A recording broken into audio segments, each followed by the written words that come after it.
दोस्तों, अगर आप क्रिप्टो में हैं तो आपने layer two, roll up, bridges and interoperability जैसे कई वर्ड सुने होंगे। आप ये वर्ड्स तो जरूर सुनते होंगे, but 80% of the peoples don't know इन वर्ड्स का मीनिंग एग्जैक्टली क्या होता है। तो आज की इस वीडियो में हम कवर करेंगे कि लेयर टू ब्लॉकचेन क्या होती है, रोल अप टेक्नोलॉजी क्या है, ब्रिजेस का काम क्या होता है एंड इंटरऑपरेबिलिटी, क्रिप्टो का फ्यूचर कैसे बन सकता है। तो अगर आप ये वीडियो एंड तक देखते हैं तो इन वर्ड्स को लेके या इन टेक्नोलॉजी को लेके आपकी जो भी कन्फ्यूजन है वो क्लियर हो जाएगी। तो सबसे पहले हम बात करते हैं लेयर टू ब्लॉकचेन।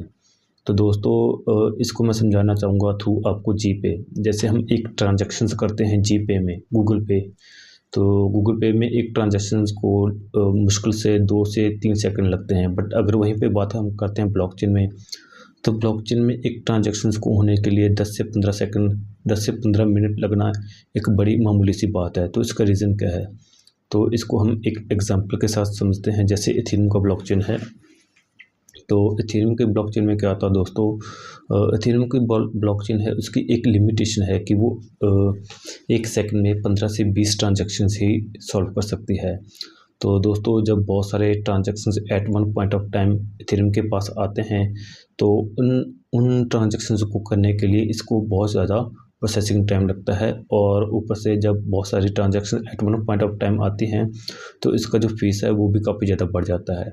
तो एंड यूज़र है जो ट्रांजैक्शंस कर रहा है क्रिप्टो में, तो उसके लिए समस्या ये है कि एक ट्रांजैक्शन को करने के लिए उसको बहुत सारा वेट भी करना पड़ रहा है और ऊपर से काफ़ी फ़ीस भी देनी पड़ रही है। तो हम मान के ये चल सकते हैं कि जो हमारी ब्लॉकचेन्स हैं वो काफ़ी ज़्यादा स्लो होती हैं। तो इन्हीं ब्लॉकचेन्स मतलब जो हमें 2 प्रॉब्लम्स आ रही हैं, पैसे को लेके मतलब फ़ीस को लेके और प्लस स्पीड को लेके जो प्रॉब्लम्स आ रही हैं, इसी का सलूशन निकाला हमने through layer two blockchains. Layer two blockchains में आते हैं हमारे जैसे आर्बिट्रम, ऑप्टिमिज्म। तो दोस्तों, हम मान के इसको एक एग्जांपल के द्वारा मैं बताता हूँ। लेयर टू ब्लॉकचेन एक ऐसी चीज़ है जैसे हमारे मेन हाईवे होते हैं, मेन हाईवे के आसपास हमने सबवे बनाए होते हैं, सर्विस रोड जिसको बोलते हैं, सर्विस रोड बना रखे होते हैं। वहाँ पे पुल वगैरह भी होते हैं, ब्रिजेस, अंडर ब्रिजेस भी होते हैं, अंडरवे वगैरह बने होते हैं। तो इनका कारण तो उन रोड्स को बनाने का हमारा मतलब ये होता है दोस्तों कि जो हमारा मेन हाईवे है वहाँ पे कंजेशन वगैरह ना हो। तो वैसे ही जो हमारा मेन इथेरियम ब्लॉकचेन है उस पर कंजेशन वगैरह ना हो, तो उस on the top of layer 1 blockchain हम लेयर 2 ब्लॉकचेन बनाते हैं, जैसे आर्बिट्रम एंड ऑप्टिमिज्म। तो इन्हीं को बोलते हैं दोस्तों लेयर 2 ब्लॉकचेन्स, ताकि जो हमारा इथेरियम की स्पीड है उसको भी बढ़ाया जा सके और प्लस फीस भी कम लगे। तो ये कैसा होता है, तो ये होता कैसे है लेयर टू ब्लॉकचेन में, तो दोस्तों ये होता है थ्रू रोल अप टेक्नोलॉजी। तो रोल अप टेक्नोलॉजी एक ऐसी टेक्नोलॉजी है कि जैसे हमारे पास thousands of transactions I suppose Ethereum blockchain पे, तो हम उनको उन सारी ट्रांजैक्शंस को इथेरियम ब्लॉकचेन पे ना सॉल्व करके लेयर टू ब्लॉकचेन पे सॉल्व करते हैं through roll ups. Roll ups क्या होते हैं, तो जैसे आर्बिट्रम है, लेयर टू ब्लॉकचेन है, तो वहीं पे हम ट्रांजैक्शंस को सॉल्व करते हैं। तो उनकी एक रोल बना दी जाती है, समरी बना दी जाती है एक अलग ब्लॉकचेन पे।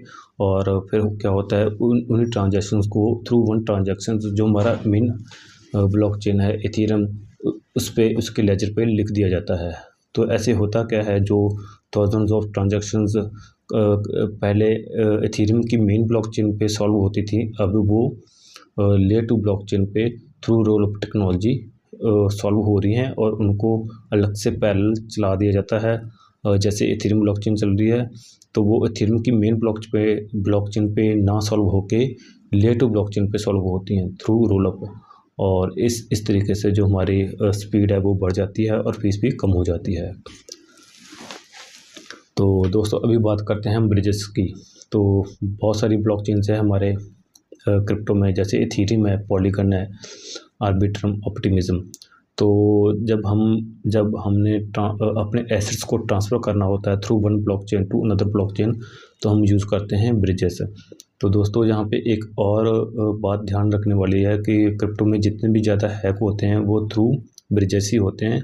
और जब इन ब्रिजेस को हम यूज़ करते हैं तो इन बात का ध्यान रखना होता है कि हमें सिर्फ़ और सिर्फ फ़ीस का ही नहीं ध्यान रखना होता कि फ़ीस जहाँ पे कम है तो हमें सिक्योरिटी को भी ध्यान में रखना होता है। तो इसलिए हमें जो ट्रस्टवर्दी ब्रिजेस हैं सिर्फ उन्हीं को यूज़ करना होता है। तो जैसे हमारे सिनेप्सिस ब्रिजेस है, सेलर है एंड और स्टारगेट है, ऐसे बहुत सारे ब्रिजेस हैं जो ट्रस्टवर्दी हैं। तो हमें अगर एसेट्स ट्रांसफ़र मतलब यूएसडीटी और ईटीएच वगैरह जैसे ट्रांसफ़र करने होते हैं from one blockchain to another blockchain, तो इन्हीं ब्रिजेस का ही यूज़ करना चाहिए। अदर जो ब्रिजेस हैं जिनकी फ़ीस बहुत ज़्यादा कम हो, उनको नहीं यूज़ करना चाहिए, क्योंकि जब हम अपने एसेट्स जब पैसे ट्रांसफ़र करते हैं through one blockchain to another blockchain, तो वहाँ पे हैक होने का चांसेस भी काफ़ी ज़्यादा रहता है दोस्तों। अभी बात करते हैं दोस्तों इंटरऑपरेबिलिटी। तो इंटरऑपरेबिलिटी क्या है? तो दोस्तों ये इंटरनेट ऑफ ब्लॉकचेन है एक तरीके से। तो जैसे बहुत पुराने समय में होता था कि हमारे बहुत सारे कंप्यूटर्स होते थे, तो उनको आज की डेट में भी ऐसा ही हो रहा है कि बहुत सारे जो हमारे कंप्यूटर्स हैं उनको कनेक्ट किया जाता है थ्रू इंटरनेट।